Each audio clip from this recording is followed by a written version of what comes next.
joined here by Xavier Thomas. Y'all please speak up and fire away when you're ready. Yeah. I can't hear words.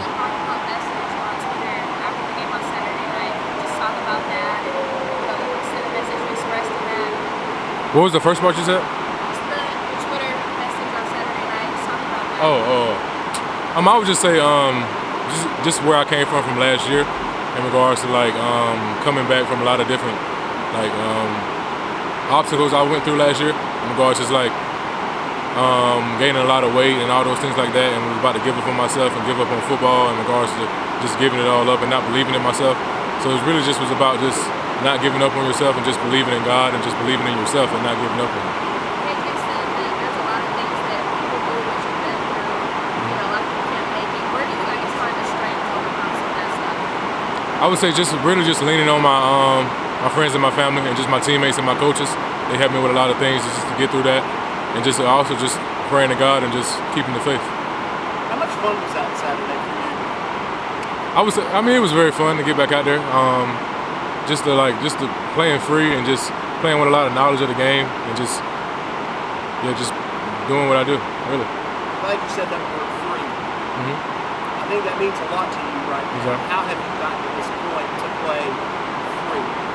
Really just main thing was the weight and just also my preparation, coming out here practicing every day with a purpose and just studying film. And like I said, my knowledge of the game is way more superior than what it was. So just playing so I really can play free and play more of myself without thinking a lot, and just doing what I do. You said after the game, you posted on social media, you hope people were inspired by your journey. How close were you to just calling it quits and saying, I'm done with football? Really just to the point where you can really ask Coach Swinney. I had contacted him over the phone before camp and things like that, and was really gonna give up and just do it. But we came up with a plan, and even during that season, I was just disappointed in myself. I was down. I was really in a depressed state of mind to where I just wanted to just stop playing and just give up. But like I said, my coaches and my teammates, they just kept me going. And then this past January, after the season ended, I just worked my tail off, doing a lot of tour days. Just really got back to where I wanted to be. What motivated you to get in shape and lose the weight? Your dad said you were about 290 pounds or so. You're down to 260. What motivated you to lose that weight and get in shape for the season? Really just knowing, just seeing, really it was actually just seeing myself every day, just being disappointed, looking in the mirror every day, and also just seeing my old self and seeing where I was then, and then also seeing a lot of guys that I came up with, and my plans was to have my third year and have my great third year, and then go off to the draft, and then because a lot of those guys I came in with, and seeing those guys get drafted just really motivated me, because that's where I had planned to be, and I didn't get there, and God had a different path for me. So I really just wanted to get back to where I wanted to be and get my weight back to where I wanted to be, so I can really just do what I do. Can you feel a difference in your mobility and just the way you're moving out there? No doubt, no question, 100%. Having 30 plus pounds on you is a lot to carry. What gets you down so much that you're thinking about just calling it quits and not done with this? What was it that got you so low? Really just feeling sorry for myself in regards to gaining all the weight, and then not being able to, just reading a lot of negative things that was said about me online and all those things like that. Just really just worried about the wrong things in life and just wasn't focused at all. Just was feeling, like I said, feeling sorry for myself and just disappointed in regards to where I planned to be that year and where I was. So I really just had to do a lot of headspace and a lot of praying to get my mind right. So any of that have to do with just being such a highly talented crew and just having those kinds of expectations placed on you, or is it just your own expectations? Really, I would say just my own expectations of myself. Like I said, where I wanted to be for my third year, I wanted to have a great year and then go up to the league and do what I like. That's just what my plan was of myself. I hold myself to a very high standard, and let myself down like that, let alone other people. It just was a very disappointing time in my life. Coach Swinney compared it to playing with a 30-pound weight vest. Mm-hmm. The way you feel now, can you actually compare it to last year? Does it feel like you have a 30-pound Oh yeah, 100%. If you run the tape back from last year, you'll see.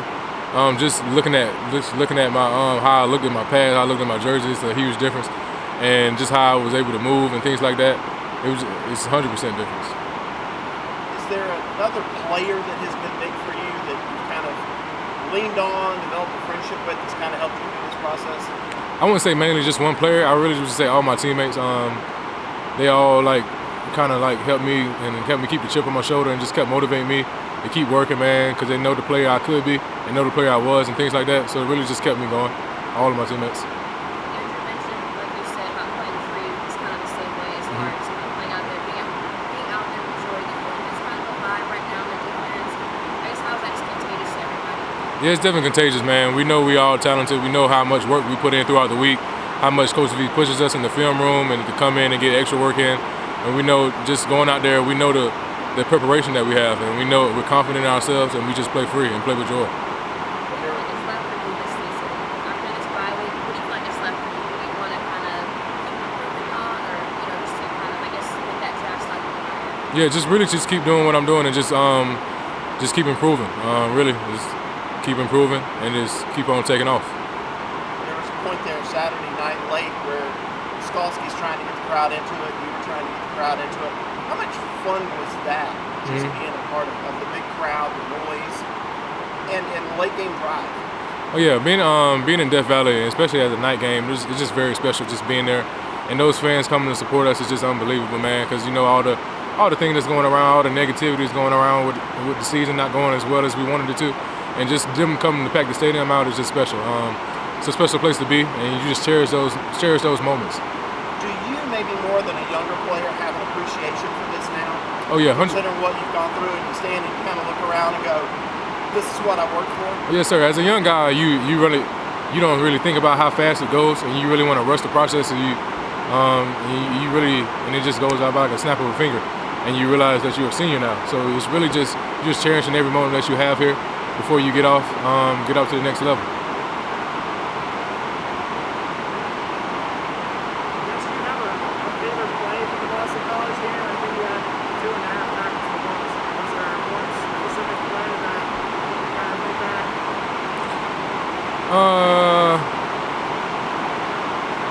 I would say my favorite play was when we had them backed up inside the 5, and I was about to have a strip sack on him, but he just had threw the ball. That was my moment where I was really feeling it, but he had threw the ball, and that was actually the play I think I hurt my ankle a little bit. But I think that was my favorite play in regards to what I was doing, I guess. Any questions on Zoom? Good. Please speak up.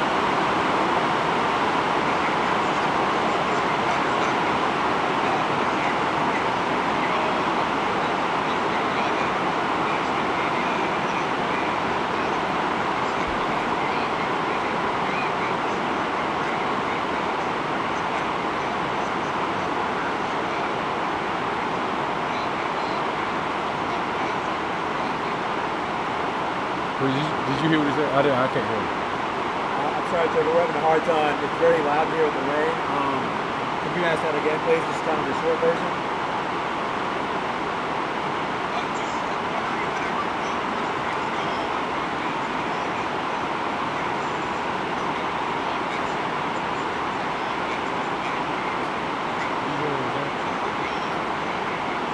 Does it frustrate you that everyone's harping on the offense? Oh, it's not really. I wouldn't say it's frustrating. We have their backs just like they have ours. We know they're going to get it together. We know how talented our offense is, so we know they're going to. This is really just any moment they're going to take off. We practice against these guys, and they have a lot of success against us in practice. We know how good they are, so we know it's only a matter of time before they take off. And the same people that have a lot of negative comments, as soon as they start doing good, they have a lot of positive comments. So you know how that stuff goes. All right, we'll wrap Xavier up. Thank you, everyone. No problem.